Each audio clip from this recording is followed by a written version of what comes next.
Oke, pada kesempatan siang hari ini, ya, mohon maaf sebelumnya tadi pagi saya harus mimpin rapat dan ada agenda di kampus ya, di kantor. Jadi saya harus ke sana dulu. Jadi baru bisa mengisi ini siang hari ini. Ya. Semoga ini nggak pada ngantuk ya, masih tetap semangat ya. Semangat Pak. Oke, baik Pak. Bapak ini dari mana ini Pak kuliahnya? Dari kampus atau dari gimana? Masih dari rumah Pak. Oh, dari rumah ya. From home. Kemarin katanya pekan lalu itu di kampus ya, di STAL ya? Dari kampus. Kemarin UTS Pak, UTS aja Pak. Oh gitu. Terus ini kembali online lagi Pak. Kembali online lagi ya. Berarti ini statusnya SFH ya semua ya? Betul Pak. Oke. Sudah divaksin Pak? Alhamdulillah sudah Pak. Sudah ya? Satu. Vaksin yang pertama berarti Pak ya? Betul Pak. Di tanggal 26. Di STAL ya berarti ya? Iya Pak. Oke. Nanti vaksin kedua kapan Pak? Vaksin kedua tanggal 26 Pak. Oh, 11 hari lagi ya. Bapak dapat apa ini vaksinnya? Ada sebagian yang dapat AstraZeneca, ada yang dapat Sinovac Pak. Oh gitu, enggak samaan ya? Nah, itu yang membuat kita juga bingung Pak. Iya. Ya yang penting Pak, yang kedua harus sama dengan yang pertama ya, jangan dicampur ya. Ya. Berarti memang dengan setelah vaksin kemarin belum dibuka ya Pak ya.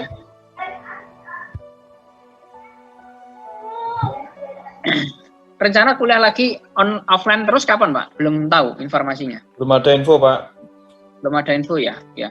Saya juga ini mencoba mencari informasi dari beberapa instansi yang sudah divaksin itu. Ya, pasca vaksin itu apa yang dilakukan? Apakah di offline kan atau masih di hybrid dan lain sebagainya. Ya, kami di ITS itu sudah 2.165 Pak divaksin.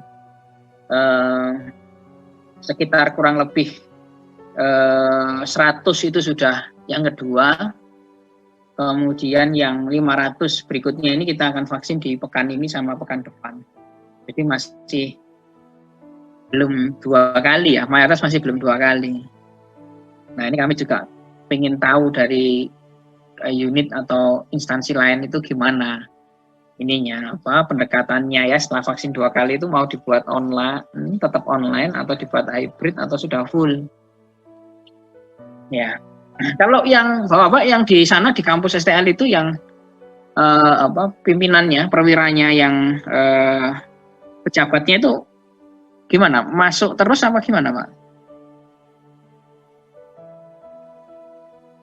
Sebagian WFH, Pak. Oh, sebagian WFH ya. Sama ya berarti ya. Yang ada kegiatan baru masuk, yang nggak ada WFH, Pak. Tapi digilir, Pak. Tapi digilir ya. Kalau yang di Pak, di Mabes di Jakarta gitu gimana? Di Mabes masih sama, Pak. Sama semua, Pak. Iya, Pak. Oh, berarti juga emang digilir ya? Iya. Oke, ya. Baik.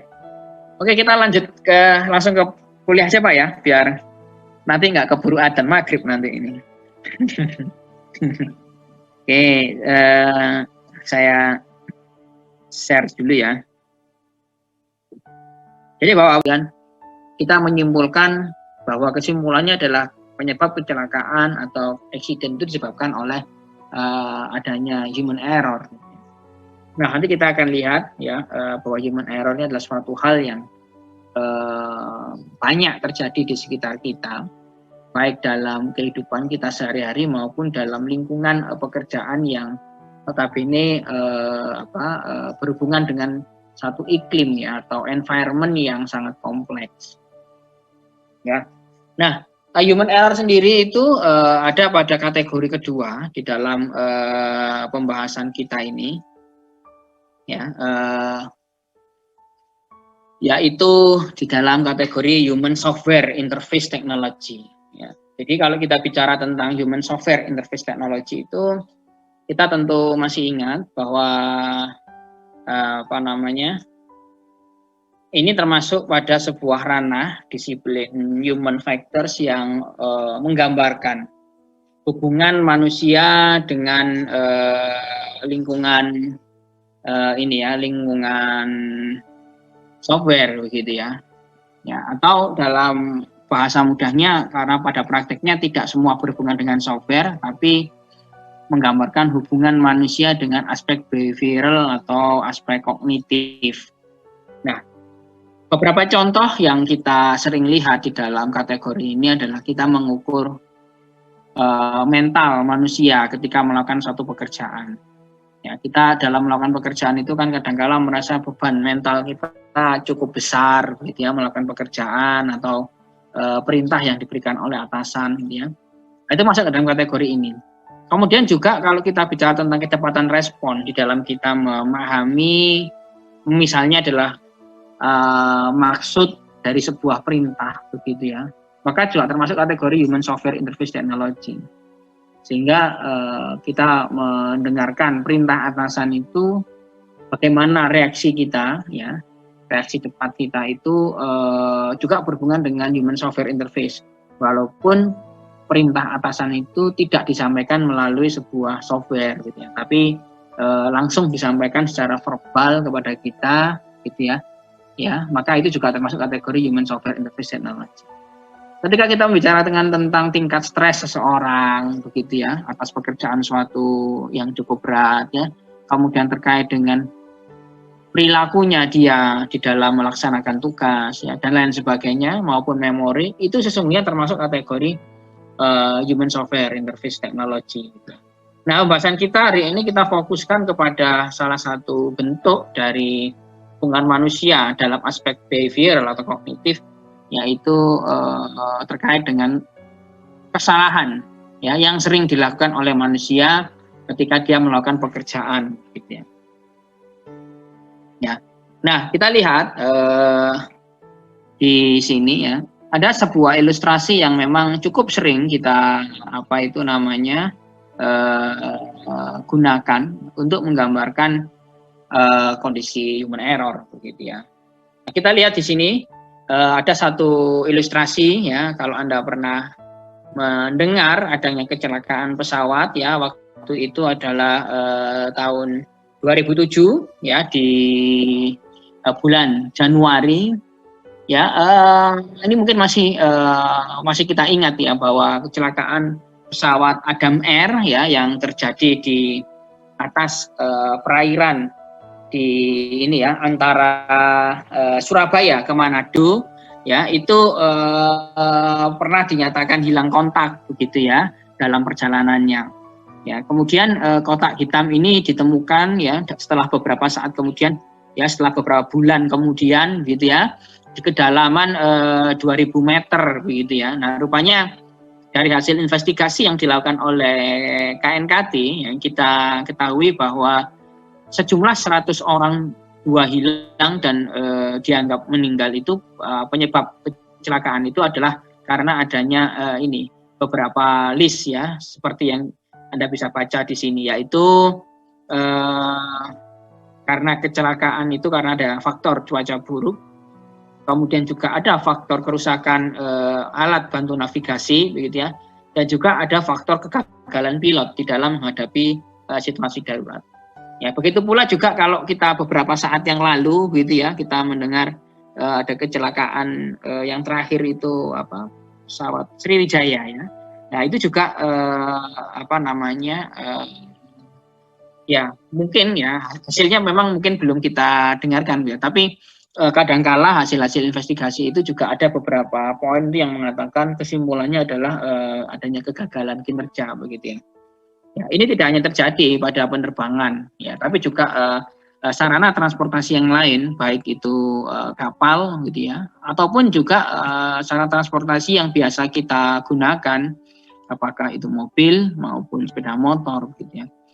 Sebagai contoh kita ambil saja ketika kita mengendarai mobil kita, ya, di tengah sebuah jalan yang cukup crowded, gitu ya, kemudian kita melihat dari kejauhan lampu hijau itu berangsur-angsur berubah menjadi kuning, gitu ya. Nah, kadangkala kita mengambil satu tindakan yang agak sedikit bertentangan ya dengan standar perilaku dalam menyetir gitu ya. Yang seharusnya kita mengurangi kecepatan, maka dengan kita melihat warna kuning itu rupanya kita tanpa kita pikirkan matang-matang begitu ya, kita langsung menginjak gas itu lebih dalam supaya kendaraan kita bisa melaju lebih cepat ya. Nah, hal-hal seperti itu bisa berpotensi mengakibatkan kecelakaan ya. Maka kalau itu jadi sebuah kecelakaan, maka salah satu hasil investigasi akan mengatakan kecelakaan ini diakibatkan oleh faktor human error gitu ya, di mana kita sudah diperingatkan bahwa dengan lampu kuning itu kita harus mengurangi kecepatan, tapi kita melawan standar melawan standar kendara yang baik begitu ya. Nah, itu ilustrasi ya, bahwa ternyata tidak hanya terjadi pada dunia penerbangan, tapi juga pada dunia sarana transportasi lainnya gitu ya, baik laut maupun di darat ya. Nah, kenapa ini menjadi banyak ya, kalau kita lihat di beberapa buku referensi itu banyak membahas tentang human error pada dunia penerbangan, karena salah satu alasannya adalah di dalam dunia penerbangan itu, di kokpit pesawatnya itu cukup banyak peralatan yang harus dioperasikan oleh si pilot ya untuk bisa mengendalikan jalannya pesawat ini dengan baik begitu ya. Nah, dengan banyaknya indikator, dengan banyaknya yang tertampil pada dashboard pesawat itu, rupanya itu juga membuat proses dalam mengendalikan pesawat itu jadi lebih rumit jika dibandingkan dengan motor ataupun mobil dan lain sebagainya, sehingga contoh itu banyak dipakai pada beberapa referensi gitu ya. Nah, kita ambil salah satu contoh ya yang pernah terjadi, saya ambil referensi gitu ya. Ini adalah sebuah dashboard di kokpitnya pesawat. Yang sebelah kirinya adalah Boeing 737 seri yang 700, sementara yang di kanan itu adalah seri yang 500. Nah, ini pernah terjadi kecelakaan dengan ilustrasi yang bisa Anda baca di sebelah kanan gitu ya. Bahwa terjadi pada tahun 2011 ya, pada pilot pada pesawat dengan tipe yang 700 ya, 737-700 gitu ya. Di mana pengawal pesawat itu salah di dalam memutar tombol ya. FO ini biasanya dalam dunia penerbangan disebut sebagai first officer ya. Kalau Anda yang dari Angkatan Udara tentu sangat ingat ya dengan istilah kode ini ya. Nah, tujuan semula ingin membuka pintu ya bagi kapten yang ingin masuk ke kokpit setelah dari toilet gitu ya. Nah, rupanya kalau ada orang mau masuk itu ada tombolnya yang harus ditekan bagi yang ada di dalam sana untuk bisa memberikan izin orang yang di luar untuk masuk. Nah, ceritanya ini adalah pilotnya, kaptennya itu pengen masuk setelah dari toiletnya. Namun ternyata yang diputar oleh si first officer ya, co-pilot begitu ya di sana itu, yang diputar adalah rudder trim ya, bukan tombol untuk membuka pintu gitu ya. Nah, rupanya hasil investigasi itu mengarah ke sana gitu ya. Setelah diteliti memang ternyata kesalahan yang dilakukan oleh pilot itu juga berhubungan dengan faktor desain gitu ya, dari dashboardnya si pesawat itu gitu ya. Rupanya ada perbedaan. Anda lihat kalau di 700 ini ya, door lock selector-nya itu ada di bagian bawah, di bagian sebelah sini begitu ya, dengan mungkin dengan jangkauan tangan tertentu, dengan posisi si officer di sebelah first officer yang co-pilot yang sebelah kanan begitu, dia mungkin terbiasa menyentuh ke arah yang di bagian di sini gitu ya. Nah, ketika dia dia terbiasa di sini ya, di 500 ya, di posisi sebelah sini ya, gitu ya. Tapi ternyata dia tidak menyadari bahwa dia harus membuka yang dalam konteks ini tuh di sini, tapi tanpa dia sadari dia itu buka yang di sini, sehingga akhirnya terjadi sebuah sebuah kondisi yang Anda lihat di situ, pesawatnya ini berguling ke kiri sebanyak 80 derajat ya. Karena dia merasa biasanya itu ya nyentuhnya itu di bagian atas begitu ya. Dalam persepsinya aku biasanya nyentuh di bagian atas di urutan sebelah sini. Tapi dalam memorinya dia ya, dia tidak menyadari bahwa oh iya, ini pesawatnya adalah pesawat yang berbeda, seharusnya dia di bagian yang di sini gitu ya. Nah, ini kondisi seperti ini cukup mengganggu begitu ya, dengan perubahan tipe pesawat begitu ya, dengan banyaknya tombol yang harus dia operasikan ya, dengan posisi yang dia sudah hafal di bagian itu, ternyata di arah jangkauan di situ ternyata ya yang dipencet itu bukan itu gitu kan, sehingga mengakibatkan terjadinya kondisi yang nggak diharapkan gitu ya. Ya, nah kira-kira ini menjadi sebuah permasalahan gitu ya. Oleh karena itu isu di dalam ergonomics itu ya, bahwa terjadi kesalahan dalam memutar gitu ya, tombol, mencet dan lain sebagainya, itu sesungguhnya bisa didekati dengan pendekatan kita merancang sebuah desain yang standar begitu ya. Desain yang standar gitu ya, sehingga nggak lagi terjadinya. Nah, ini sebagai salah satu ilustrasi yang lain dalam konteks pesawat itu gitu ya. Ini saya ambilkan dari referensi yang sama. Itu kalau di pesawat Airbus ya, itu ada sebuah desain yang modelnya begini. Ya, ini contoh aplikasi dalam meminimasi kecelakaan pesawat gitu ya. Ya, pada pesawat yang lain itu begini. Rupanya di Airbus ini ya sudah mulai difikirkan hal-hal demikian ya. Cuman kasusnya bukan di tombol rudder maupun tombol buka pintu, tapi tombol yang lain gitu ya. Nah, posisi jam 12 ini adalah di set angka yang normal ya, posisi yang normal. Dengan sekilas ya si pilot itu bisa mengetahui apakah posisi tombol itu berada pada posisi normal ataukah enggak, hanya dengan melihat secara sepintas. Begitu ini ada kodenya begitu ya, ini bagian yang harus diputar gitu ya. Kita ini posisinya adalah normal, posisinya dua arah jam 12 gitu ya, maka ini adalah normal. Dengan sepintas saja dia bisa melihat bahwa yang di sini ini bukan normal, posisi bukan normal ya. Nah, ini adalah satu ilustrasi yang ada di dalam Airbus. Contoh yang lain adalah tombol-tombol untuk setting autopilot ini ternyata memiliki bentuk dan gerigi yang tidak sama. Artinya kalau kita lihat di sini, kenapa kok dibuat geriginya nggak sama? Karena memang dalam prakteknya ketika kita mengendara itu kan tidak bisa selalu fokus pada tombol gitu ya, tapi juga harus fokus pada area di depan mata kita gitu. Di depan mata kita itu ada apa gitu ya. Kalau di mobil itu kan ya area depan mata kita itu ada apa? Apakah ada mobil lain, ada gangguan, atau mungkin di depan itu ada pohon begitu atau ada apa, sehingga dia harus mengatur gitu ya, fokus mana dia melihat tombol, mana dia melihat jalan gitu ya. Nah, sama di sini. Dengan dibuat ada bentuk gerigi yang nggak sama, maka ini adalah upaya untuk meminimalkan terjadinya kesalahan manusia tadi itu. Jadi dengan bentuk yang berbeda, misalnya bentuk yang geriginya mungkin lebih padat seperti ini, itu fungsinya untuk yang model begini. Nanti yang bentuknya itu model begini, ya, yang agak jarang-jarang, nanti fungsinya untuk yang seperti fungsi A. Nanti kalau yang lebih jarang lagi itu untuk fungsi ini. Nanti kalau yang polos itu untuk fungsi apa, itu ada semacam kodifikasinya begitu ya. Nah, ini adalah upaya yang dibuat oleh tim desainer itu untuk meminimalkan terjadinya kondisi ini, apa itu namanya, kesalahan ya, human error.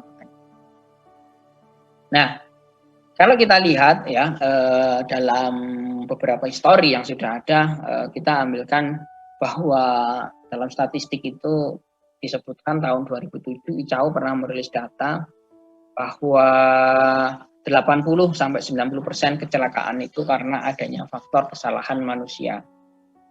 Ya, 80-90%. Nah, ini hasil dari penelitian International Civil Association Organization. Nah, kita coba compare data lebih dalam lagi bahwa penelitian yang dilakukan oleh Boeing ya, terhadap faktor penyebab kecelakaan antara tahun 80 sampai tahun 99, di sana diketahui bahwa kesalahan awak pesawat ini rupanya mencapai 72,5%. Angka yang cukup besar. Ya. Kemudian dicoba dilihat lagi kesalahan akibat pesawat itu sendiri, ya mungkin kegagalan mesin dan lain sebagainya, itu 10,8. Karena kelalaian dalam faktor perawatan tidak teratur dan lain sebagainya adalah 2,5. Kemudian faktor cuaca itu cukup hanya 5% saja. Ya, dan ada kondisi lain ya, dari ATC dan lain sebagainya. Nah, ini adalah sebuah data yang cukup cukup relevan ya, atau cukup konsisten dengan tadi di ICAO tadi, bahwa mayoritas adalah karena awak pesawat.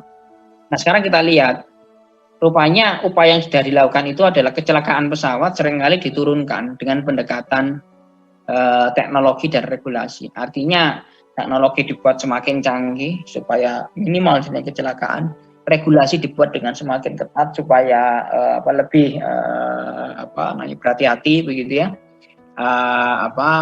Pilot, kru pesawat dan lain sebagainya. Jadi dibuat regulasi yang lebih bagus ya. Namun ternyata justru kecelakaan itu lebih besar terjadi. Artinya tidak hanya bisa kita fokus pada faktor teknologi maupun faktor regulasi, tetapi kita perlu melihat dari sudut pandang yang lain. Sehingga yang saya highlight di situ adalah grafik mesin sebagai penyebab kecelakaan itu ternyata makin menurun.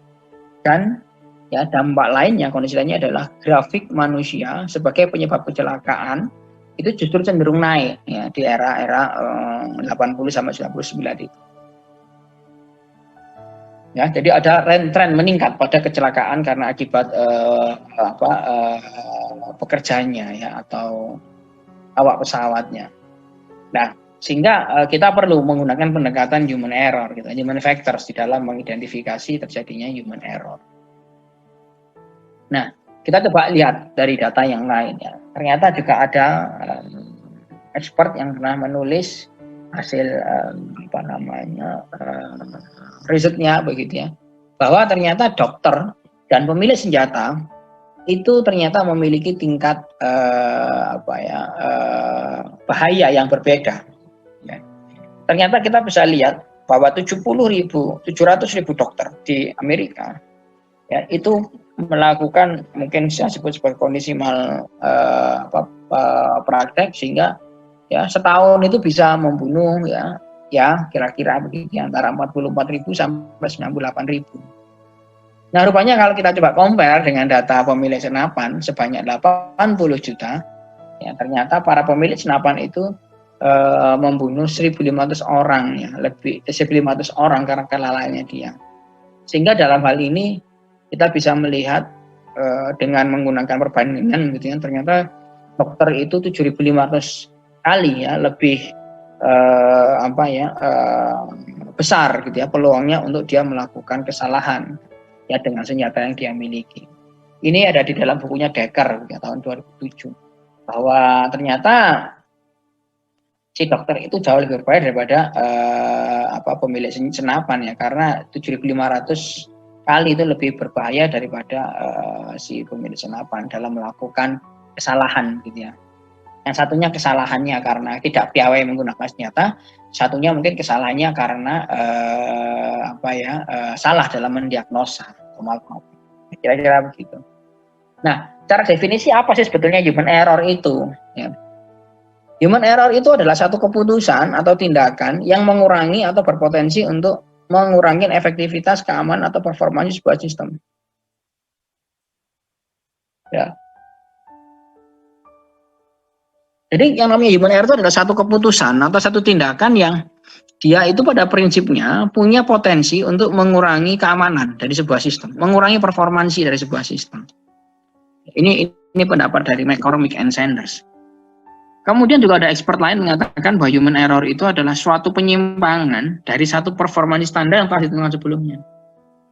Jadi dalam hal ini adalah kita akan melihat human error itu ketika kita sudah punya standar performansi yang harus dia lakukan, ternyata dia melakukan penyimpangan, maka itulah terjadi human error. Tadi seperti saya bilang ya, ketika kita berada di lampu merah, seharusnya ya kita itu berhenti ya, lampu kuning kita mengurangi kecepatan, tapi ternyata kita melanggar ya standar yang ditentukan, yaitu kita mengurangi kecepatan, tapi justru kita mempercepat laju kendaraan kita. Maka itu disebut sebagai human error dalam hal ini, karena melanggar performansi yang distandarkan sebelumnya begitu ya.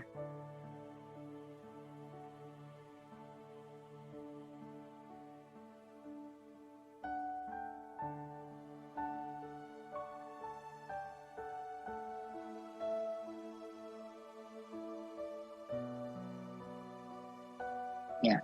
Kemudian berikutnya ada pendapatnya Matthew gitu ya, sebagai tindakan yang dilakukan manusia melanggar satu atau melebihi batasan toleransi. Ya, melebihi batasan toleransi. Jadi sebagai ilustrasi mungkin ya, seseorang melakukan satu tindakan yang melebihi batas toleransinya.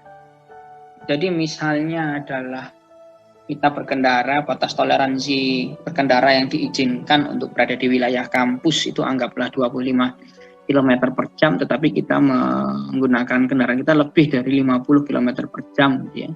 Maka ini toleransinya nggak diindahkan, gitu ya, nggak diindahkan, justru dilawan, sehingga itu kita sebut sebagai melakukan tindakan human error.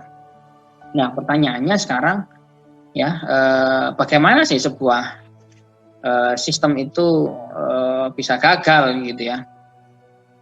Nah, kalau kita lihat sebetulnya kita punya sebuah teori yang disebut sebagai Swiss cheese model of human error. Ya, Swiss model keju Swiss ya, dari terjadinya kelalaian manusia, gitu ya.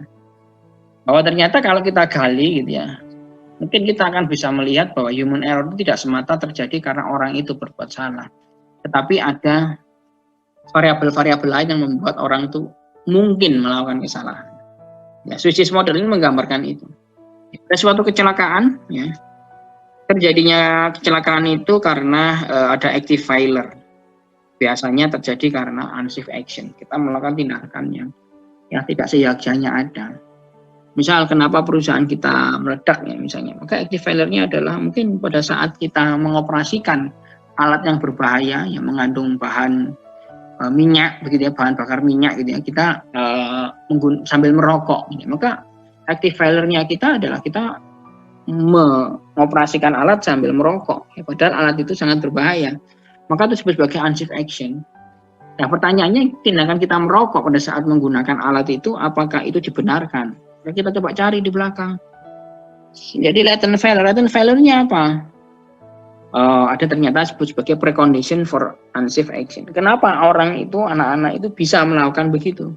Ya, melakukan tindakan, ya, mengoperasikan mesin tapi dengan menggunakan rokok, gitu ya. Oh, ternyata, ya, precondition for unsafe action-nya adalah, katakanlah mungkin dia merasakan satu ruangan yang gerah, gitu ya, sehingga dia untuk menghilangkan rasa gerah itu dia disambi merokok, begitu. Kalau kita coba cari lagi, kenapa kok ruangan itu misalnya membuat orang itu gerah dan lain sebagainya, maka kita lihat lagi ke belakang latent failure. Terjadi hal itu karena ada unsafe supervision. Oh, ternyata memang jarang, lokasi itu pernah jarang sekali supervisi bahwa lokasi ini harus diperbaiki sistem sirkulasi udaranya. Itu nggak pernah dilakukan itu. Kemudian kita tarik lagi, kenapa kita nggak pernah melakukan itu? Oh, ternyata ada organization influence, ada pengaruh dari influence. Ya, oh, mungkin orang-orang sudah terbiasa di sana itu merokok, gitu ya. Sehingga pada saat kondisi panas pun dia juga akan merokok. Nah, ini adalah sebuah Swiss cheese model yang menggambarkan penyebab terjadinya kecelakaan itu baik dari active failure maupun latent failure-nya. Ya, intinya adalah dengan Swiss cheese model ini kita sudah punya sebuah sistem, ya, untuk kita meminimalkan terjadinya kecelakaan, tetapi pada prakteknya sistem itu punya lubang.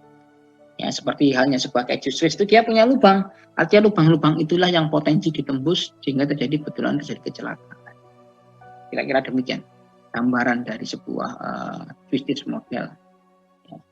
Nah, klasifikasi human error ini apa aja? Ya, ternyata ada 3. Ya, pure human error adalah human error yang datang, ya, murni karena faktor manusia itu sendiri. Ya. Ya, jadi murni karena faktor manusia itu sendiri. Jadi orang pada dasarnya itu punya potensi untuk melakukan human error, gitu ya. Karena ada unsur bosan, karena ada unsur refreshing, karena ada unsur dia melakukan yang lain, gitu ya, kerjaan yang lain, ya, sehingga dia datang dari dirinya sendiri. Mungkin suatu saat dia melakukan satu pekerjaan double, gitu ya, sehingga menjadi datang dari dirinya sendiri. Kemudian yang kedua adalah design induced human error. Ya. Human error terjadi karena akibat atau dipengaruhi oleh desain peralatan yang digunakan itu, ya, tidak cukup baik. Ilustrasinya adalah tadi, perbedaan antara B737, 500 dan 700 itu sangat signifikan. Ya, penempatan tombol yang berbeda itu membuat orang bisa melakukan tindakan yang error. Maka disebut sebagai design induced human error. Human error terjadi karena ada faktor desain, begitu ya. Desain kita yang salah di dalam mengimplementasikan dalam produk kita. Itu ada kategori yang kedua, design induced human error. kemudian yang ketiga adalah kita lihat di situ adalah system induced human error. Sistem induced human error ini berarti adalah human error jadi karena akibat mekanisme sistem atau interaksi antar komponen sistem dalam sebuah tempat seseorang bekerja. Jadi kita akan lihat di situ bahwa sistem induced human error itu adalah human error jadi karena mekanisme sistem interaksi antar komponennya itu saling berhubungan satu sama lain sehingga dampak kepada terjadinya human error. Ya. Mungkin nanti contohnya yang nomor 3 ini begini ya. Jadi human error jadi akibat mekanisme sistem ya atau interaksi antar komponen dalam sebuah sistem kerja itu adalah kita mengalami human error itu karena ada faktor sebuah sistem ya. Jadi misalnya tadi kita melakukan nyetir begitu ya, kita sadar bahwa kuning harusnya berhenti ya, mengurangi kecelakaan berhenti, tapi ternyata sistem kita dalam berkendara itu ya, pengendara di sebelah kiri maupun sebelah kanan ataupun yang di belakang itu berupaya untuk menerobos. Jadi yang kanan kiri itu menerobos, yang belakang itu mengklakson kita, sehingga mau nggak mau kita akan membuat kecepatan lebih tinggi. Makanya adalah sistem induced human error ya, terjadi akibat mekanisme sistem atau interaksi antar komponen sistem dalam sebuah tempat bekerja. Kira-kira contohnya begitu. Nah, dalam prakteknya kalau kita mengukur human error itu apa yang akan kita ukur? Sesungguhnya kita ukur itu bukan human error-nya, tapi adalah human reliability-nya akan kita ukur. Ya. Nah, human reliability itu apa? Nah, di situ definisinya. Human reliability adalah suatu pendekatan yang digunakan untuk mengetahui tingkat keandalan manusia yang menjadi anggota sebuah sistem. Jadi kita itu mengukur untuk mengetahui tingkat keandalannya manusia itu berapa. Nanti di sini ada contoh kasusnya ya, contoh kasusnya di sini nanti. Nah, keandalan manusia sendiri itu apa definisinya? Ya, suatu probabilitas performanya seseorang akan bebas dari kesalahan.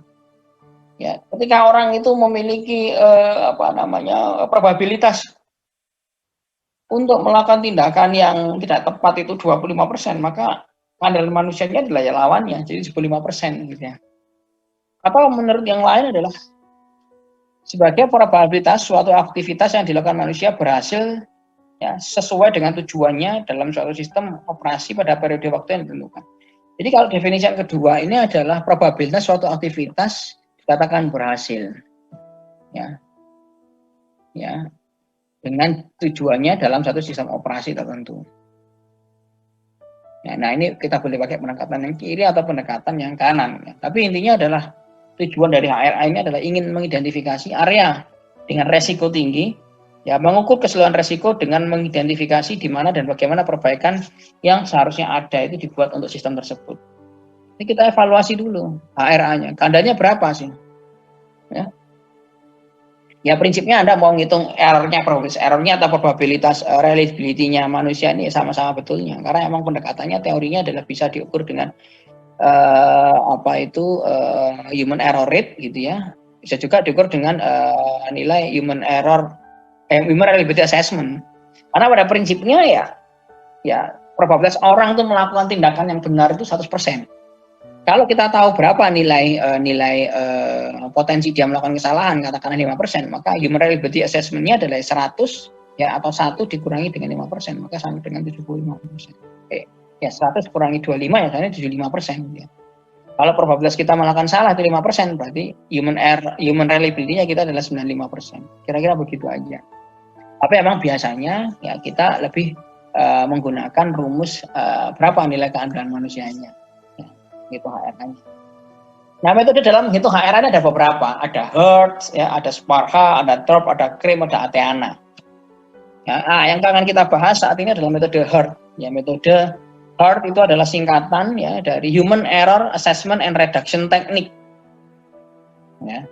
Nah, Hertz ini bedanya dengan yang lain adalah memasukkan unsur penilaian atau judgement dari seorang pakar atau expert yang diyakini cukup berpengalaman dalam bidang yang menjadi objek penelitian. Ya.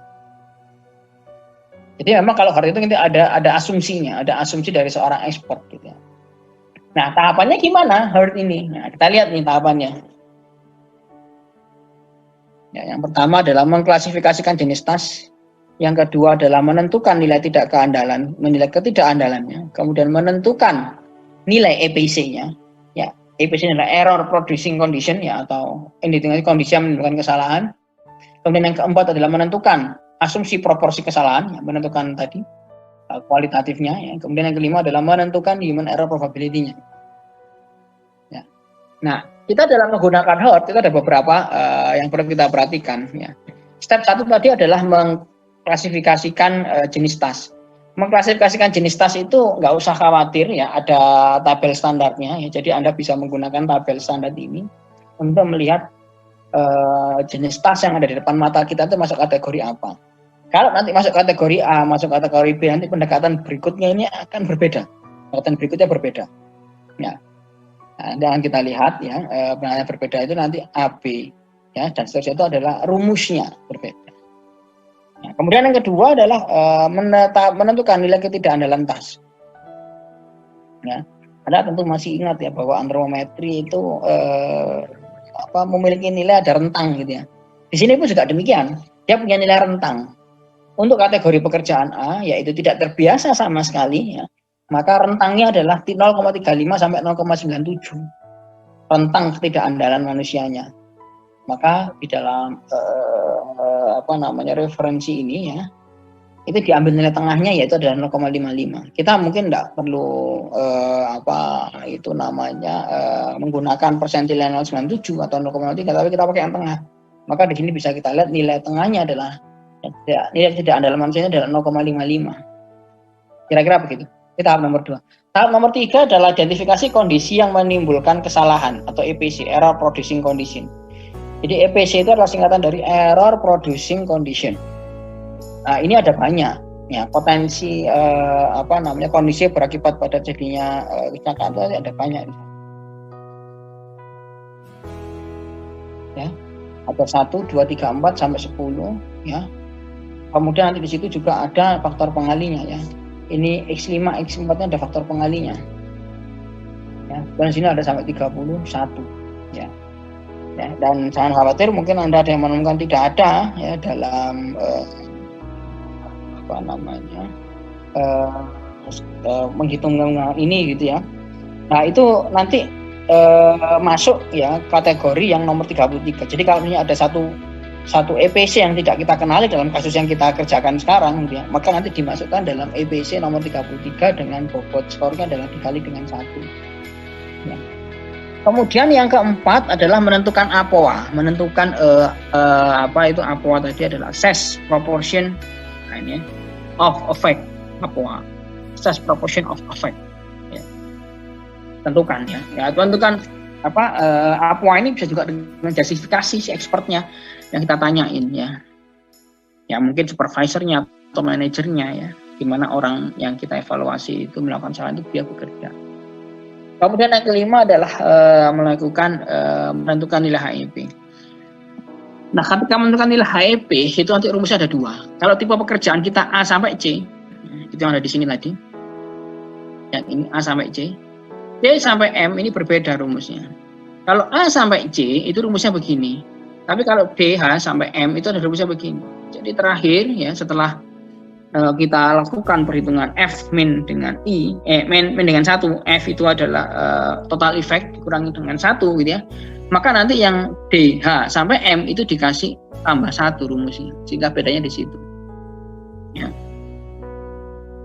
Nah, ini kita lihat ke contoh kasusnya aja. Ya. Ada contoh kasusnya gitu ya. Nah, contoh kasusnya adalah industri sandang Nusantara. Ya, produsen tekstil atau kain begitu ya. Nah, ini kita coba pernah lakukan pengukuran pada departemen ring spinning. Nah, ini di ring spinning di sini. Ya, di ring spinning itu di sini ya. Ada beberapa kondisi error yang terjadi. Nah, untuk bisa melakukan pendefinisian error gitu ya, maka kita lakukan task analysis dulu biasanya. Ya. Task analysis itu menggambarkan ini to-do list gitu ya, atau list aktivitas yang dia harus lakukan di ring spinning. melalui mulai dari persiapan alat kerja, melayani mesin roving, mengganti feeding roving, menyambung benang yang putus, ya sampai terakhir dalam mengumpulkan reuse waste. Itu diidentifikasi, ya. Kemudian masing-masing persiapan melayani mesin ring itu kalau kita breakdown ternyata bisa di breakdown lagi lebih jelas. Nah, ini perlu untuk nanti kita dalam melakukan pengukuran ini kita harus mendefinisikan juga elemen-elemen dari masing-masing tahapan di situ. Ya, misalnya ini adalah melayani mesin ring, ya, melayani mesin ring nomor 2. Maka breakdownnya apa? Breakdownnya di sini ada bergerak dari nomor mesin yang kecil ke nomor mesin besar, pergerakan dari kanan ke kiri. Ini adalah tahapan yang harus dilakukan untuk melakukan kerjaan nomor 2 ini. Ya. Jadi kita untuk bisa melakukan dengan menggunakan HERT ini kita harus membuat task analysis dulu. Ya. Nah, sekarang kita lihat bagaimana kita mengidentifikasi errornya, bagaimana kita menentukan nilai errornya. Nah, ini caranya. Setelah kita tahu tadi ada banyak task, kita mau fokus ke task yang mana aja yang mungkin potensi banyak terjadi kecelakaan, human error. Ternyata kita lihat tasknya adalah mengganti feeding roving, menyambung benang yang putus, mengatasi terjadinya lapping, mengeluarkan waste pneumofill, itu yang dianggap sebagai pekerjaan yang mungkin jadi error. Ya. Nah, di sini bisa Anda lihat ya. Termasuk yang mana kan gitu ya. Ya, nanti Anda bisa lihat ya, melayani mesin ring, mengganti feeding roving. Nah, itu kan berarti kan yang ini nomor 3 ini. Yang di sini apa? Menyambung benang yang putus. Nah, di sini nanti menyambung benang yang putus yang mana? Ternyata nanti di sini ada menyambung benang yang putus ya di task analysis yang sudah kita lakukan tadi sebelumnya. Nah, kira-kira begitu. Nah, setelah kita tahu tasknya yang punya potensi mengalami kegagalan atau kesalahan, ya, kemudian kita cari possible error-nya itu apa? Possible error pada task ini tuh apa aja sih? Oh, ada possible error ya mengakibatkan kolas roving, terlambat mengganti bobin, kesalahan menggerakkan menyambung benang ya. Nah, itu adalah kita lihat evaluasi possible error-nya. Error yang mungkin salah terjadi pada aktivitas task ini itu error-nya bagaimana sih? Oh, error-nya list error-nya itu ini. Ya. Nah, sekarang kita lihat nih. Ya, untuk menghitung dengan menggunakan HERT itu nanti kita mulai dari ini. Possible error-nya ya. Ini possible error ya. Mengabaikan kontras roving, terlambat mengganti bobin. Nah, ini adalah possible error. Ya, terlambat mengganti lapping, mengabaikan pemeriksaan kualitas roving ini adalah possible error-nya. Ya. Nah, possible error ini termasuk kategori apa? Tadi ingat ya, langkah nomor 1 adalah Anda lihat kategori tasnya apa, A, B, C, D, H, M ya, dan seterusnya. Nah, itu kita lihat masuk dalam kategori apa. Kebetulan mengabaikan pemeriksaan kualitas roving itu termasuk kategori generic task yang F, yaitu memulihkan atau mengganti suatu sistem ke bentuk awal. Nah, sementara kalau yang lain terlambat mengganti lapping ini ya termasuk kategori apa generic tasknya? Oh, termasuk kategori E, yaitu rutin, sangat praktis, pekerjaan cepat, dan seterusnya. Nah, kira-kira begitu. Itu tahap pertamanya. Yang kedua ya, Anda lihat ya, nominal human unreliability-nya itu dari mana ini 0,03 ya. Nah, ini Anda lihat nanti ya. Ini ada tabelnya tadi tabelnya. Nah, ini kan F ya. Ini kan F 0,03. Nah, ini ada di tabelnya. Ya, bahwa F itu ya ini, yang ini ya, F ini memilihkan atau mengganti sistem ya. Itu besar nilai keandalan manusianya, ketidakandalan manusia itu adalah di range 0,003. Nah, ini yang kita ambil, kita masukin di sana tadi. Ini ya. Nah, kalau yang ini kategori E kan. Sekarang kita lihat apakah betul E itu nilainya adalah 0,02. Oh, ternyata E itu betul 0,02. Ya. Sampai sini cukup jelas ya. Saya lanjutkan. Ya. Maka berikutnya ngapain? Ya, tahap yang ke berapa tadi itu di dalam membuat HERT itu sudah menentukan EPC-nya. Menentukan nilai ketidakandalan tas ini tadi itu yang sudah Anda bahas tadi itu ya. Nilainya yang 0,03 0,02 ya. Sekarang kita tentukan EPC-nya. Ini nomor 3. EPC-nya ya. Nah, EPC-nya itu ada 3 kemungkinan. Bahwa kegiatan mengabaikan pemeriksaan kelas roving itu ya, error producing kondisinya itu ada beberapa. Penyebab dasar itu apa? Oh, mungkin karena ragu pada standar, tidak sesuai antara tingkat pencapaian pendidikan dari individu ya dengan persyaratan tertentu dan tugas jabatan ya, maupun peralatan instrumen tidak memadai, kira-kira begitu. Maka kita lihat ini error probability kondisinya nomor berapa? Oh, nomor 11, 21 sama 24. Maka total herd-nya berapa itu kita lihat di tabel. Ya, nomor 11. Tadi kan nomor 11. Faktor pengalihan adalah 5, ya. Nah, maka nomor 11 ya, faktor pengalihan adalah 5. 21 adalah 2. Sekarang kita lihat 21 berapa di sana. 21 kalinya 2 ya. Yang 11 jadi faktor pengalihannya adalah 5. Kira-kira begitu ya, cukup jelas ya. Nih ya. Yang ini kalau Anda lihat tadi 1,6. Sudah. Berikutnya ada tahap keempat. Ngapain? Menentukan APOA. Ya, assess probability of APOA itu. Singkatan dari assess proportion of effect. Ya, proportion ya, bukan probability. Assess proportion of effect. Maka kita tentukan. Ya, assess proporsinya berapa? Oh, mungkin dari expert kita mengatakan nomor 11 ini EPC terhadap poin F ini proportionnya assessnya ada 7/10 atau 70%. Yang ini 60%, yang ini 40% ya, dan seterusnya. Itu adalah assess proportion. Nah, sekarang kita lihat assess effect-nya dari mana rumusnya. Nah, maka kita lihat ya. Kalau A, B sampai C itu pakai rumus yang nggak pakai +1. Tapi karena ini F masuk kategori yang M ya. F kan di antara itu ya. Maka ini pakai rumus yang ini. Ya, kita lihat nih. Ini kan F, rumusnya kan begini. Kita lihat coba slide sebelumnya. Kalau Anda F kan di sini. Maka Anda pakai rumus ini. Ya, nah F di sini, maka Anda pakai rumus ini. Oke, lanjut ya. Oke, ya udah. Maka assess effect di sini ya pakai rumus ini. Gimana cara ngitungnya? Ini Anda lihat. Ya. F-1 tambah 1. P ini adalah probability. Ya. Nah, P itu apa tadi di sini? Nih, asumsi proporsi. Berarti kan APOA, ya kan? Berarti APOA kan? Berarti tadi di sini APOA-nya berapa? 0,7. Untuk dapat ini APOA-nya 0,7. Ya, 0,7 ya. Ya, dikalikan F-1. F-nya ini efek. Berarti ini kan 5 ya. Berarti 5-1 berapa? 4. 4 kalikan 0,7 berapa? 2,8 ya, tambah dengan 1 sama dengan 3,8. Jadi jelas ya? Ya. Nah, kemudian buah pun juga demikian. 1,6 dari mana? Ya. T ini adalah assess proportion 0,6, berarti 0,6 kalikan F1 nya adalah 2 tambah dengan 1. Ya, berarti 2 kurangi 1 sama dengan berapa? 1 kan? 1 kalikan 0,6 berarti 0,6 kalikan 1 di sini ya, maka 1,6 dan seterusnya. Yang ini juga sama cara ngitungnya. Lalu kita tanya berapa probability of failure-nya terus terjadi?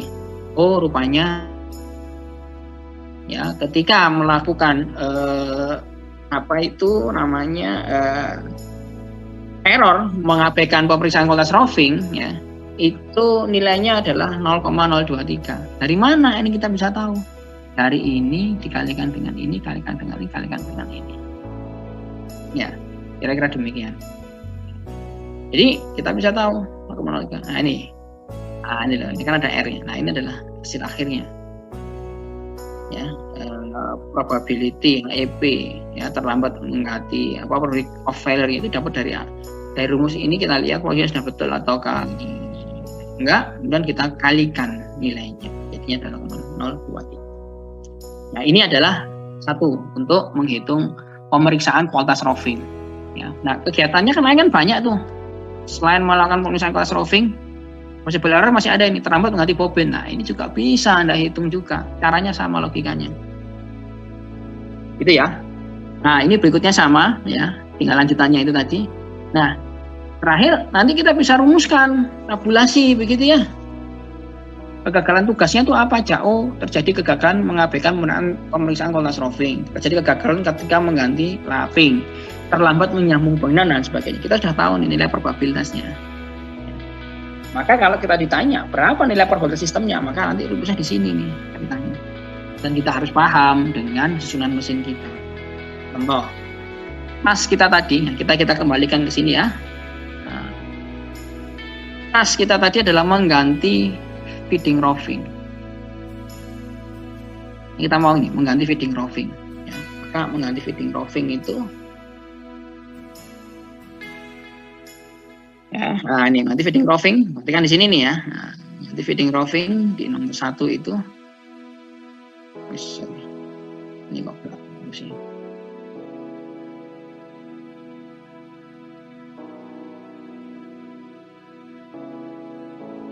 Nah ini ya, nanti feeding roving ya. Itu possible error-nya ada apa aja? Oh, ternyata ada mengabaikan kualitas roving dan terlambat mengganti bobin yang kosong. Berarti ada 2 kejadian. Apa nilainya? Nah, nilainya dari sini kita masukin. Ya, 0,08 kita masukin juga ke sini. Gitu kan?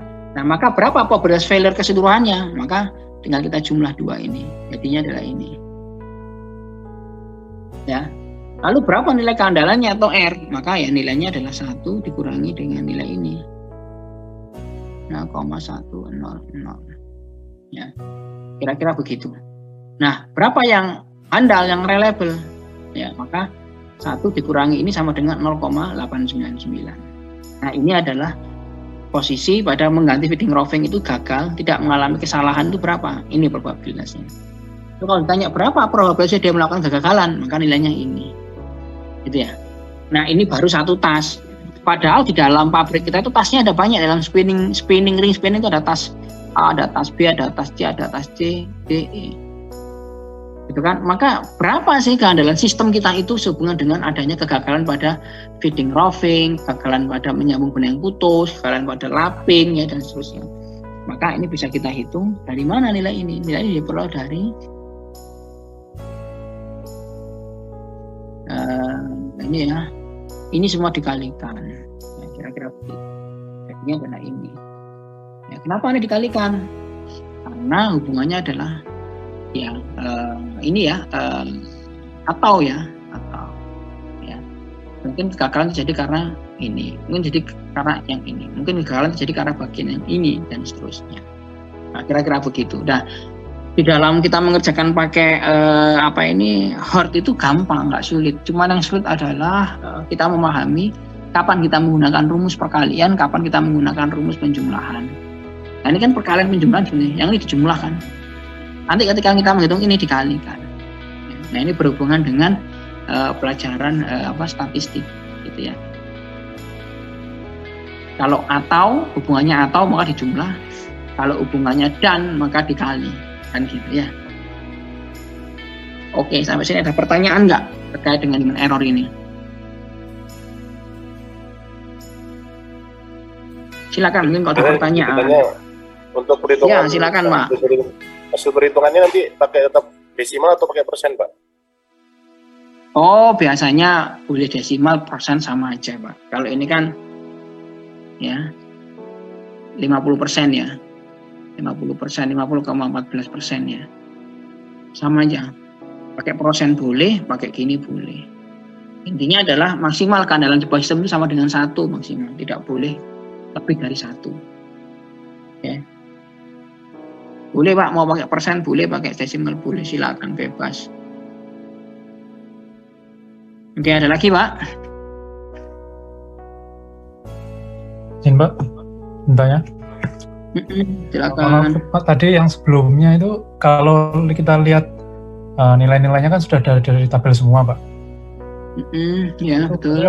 Apakah nilainya berarti sudah fix Pak? Maksudnya tidak ada variabel lain yang mempengaruhi nilainya? Enggak, nanti Bapak tinggal ngambil dari tabel ini Pak. Oh, artinya kan angka-angka itu berarti sudah fix ya Pak ya? Tinggal. Oh iya, angka ini kali 1,8, 1,8 sudah fix Pak. Termasuk perhitungannya yang tabel selanjutnya Pak? Mana Pak? Yang ini 3,8 tadi itu Pak. Siap, ini itu, Pak. Ya, ini loh, ini Anda hitung sendiri Pak. Tergantung kasusnya. Kalau betul. Total hard effect yang sudah ada, ini yang sudah ada. Oh iya. Angkanya apa? Sudah fix semua. Jadi kan 5 dari mana? Anda lihat nih. EPC-nya nomor 11 kan. Iya. EPC nomor 11 faktor pengalinya 5. EPC Siap. 21 faktor pengalinya 2. Iya, Kita Pak. coba lihat ya. Kok salah arah ini saya. EPC 11 itu kan 5 ini, Pak. Iya, Pak. Siap. 21 ini kan 2. Ya. Tinggal nanti justifikasi. Dia masuk kategori EPC yang mana yang pengaruh ke situ. Oh, yang nomor 2, nomor 3, nomor 5 gitu dan seterusnya. Justifikasinya dari kita pribadi atau bagaimana? Bapak harus nyesuaikan dengan ini deskripsi ini. Oh. Jadi nggak boleh ngawur, harus nyesuaikan, Pak. Siap. Ya, jadi kan ada kriterianya. Kondisi menghasilkan kesalahan apa? Tidak jelasnya konfirmasi dari tindakan. Operator tidak berpengalaman. Contoh gini, Pak. Ya, tadi kita nyetir di kendaraan ya, kemudian tiba-tiba lampu kuning kita malah ngejak gas ini. Berarti kan kita harus lihat ya, kenapa orang injak gas? Oh, ternyata supirnya itu baru belajar. Gitu kan? Berarti error kondisinya adalah ini. Operator nggak berpengalaman. Ya kan, karena baru belajar supirnya, ya, maka nanti Anda masukkan faktor pengalian ada 3. Harus dicontohkan, Pak, dengan kondisi di lapangan. Paham ya? Siapa? Paham, Pak. Ya, Dan nanti bisa jadi nanti di sini itu, Pak, kebetulan di sini EPC-nya ada 3. EPC yang membuat masalah di sini itu ada 3. Apa nanti boleh jadi hanya ada 2, boleh jadi ada 4, boleh jadi ada 5, ya, dan seterusnya. Ya. Tapi di mana Anda bisa cara menurut 3 dan 5, 4 dan seterusnya, maka Anda harus tahu di lapangan terjadinya kayak apa, baru Anda cocokkan. Kira-kira begitu. Ya, paham ya, Pak? Siapa? Saya paham. Ada lagi pertanyaan mungkin? Izin Bapak, untuk jumlah EPC-nya sendiri itu selalu 3 atau bisa kurang dan lebih, Pak? Bisa lebih, bisa kurang, Pak. Bisa 1, bisa 2, bisa 3, bisa 4, bisa 5. Tergantung kondisi di lapangan, tergantung pengamatan Bapak. Ya. Aduh, terima kasih Bapak. Ya. Jadi tadi contoh yang pengendara mobil nerobos lampu merah. Oh, kita lihat ternyata ada faktor ya penyebabnya. Mana ini? Nah, ini. Kita lihat. Tadi karena operator nggak berpengalaman ya. Berarti kan nomor 16 kan kepake ya. Ya. Oh, kita lihat lagi. Ada nggak yang convincing lain? Oh, mungkin orang itu ragu-ragu. Nah, ini mesin itu tinggal waktunya. Detik kuningnya ini 3 detik. Mesin itu tinggal. Ini ragu-ragu. Ya, berarti kan ini masuk kan? EPC ini kan masuk ya. Di samping EPC ini, gitu kan? Siap. Ya. Atau mungkin juga ada unsur nekat. Ya. Berarti kan ada dua ini kan masuk ya. Gitu ya. Siap. Berarti kan ada 3 ini sama ini. Kan nggak sama. Kalau tadi kan 11, 22 sama berapa? 11, 21 sama berapa gitu ya. Ya, mungkin nanti kita lihat lagi. Oh, ternyata penyebabnya ada lagi nih, kejadian yang lain yang aneh lagi. Mungkin ini kita di sini. Ternyata ini ada hubungan dengan moral gitu ya. Oh, moral kerjanya itu rendah nih supirnya ini. Ya, supir bis antar kota, antar provinsi. Wah, ini misalnya moral kerjanya rendah, udah dimasukin nih. Berarti ada 4 kan. Ya, dan seterusnya. Jadi harus Anda lihat sesuai dengan kondisi di lapangan.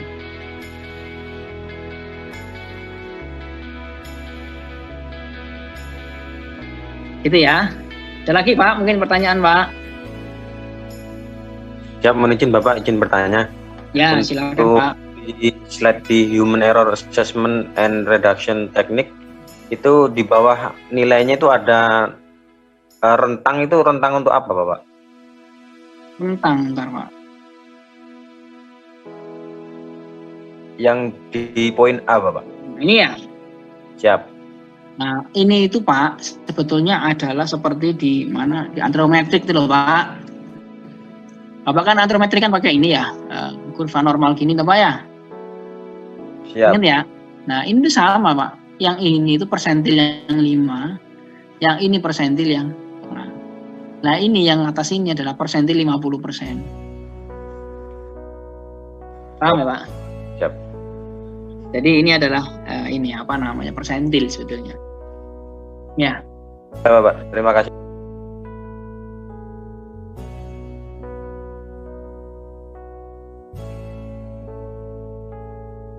Satu lagi deh saya beri kesempatan.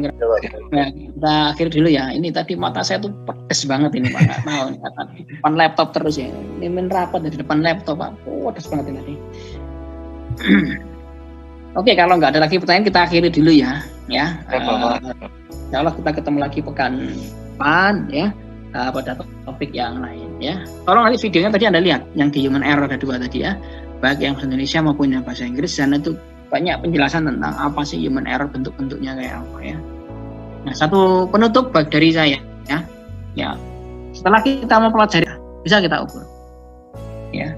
Tapi ada pendapat dari expert lain ya, Decker itu mengatakan bahwa the more we measure ya, ketika kita mengukur human error ya, the more we measure, the more we confuse. Artinya apa? Semakin banyak kita mengukur orang yang kita lihat prediksi berapa probabilitas jadi kecelakaan gitu ya, kesalahannya gitu ya. Kita lihat ada EPC-nya A, B, C, D gitu ya, sampai EPC-nya itu masuk semua gitu ya. Maka the more we confuse. The more we measure, the more we confuse.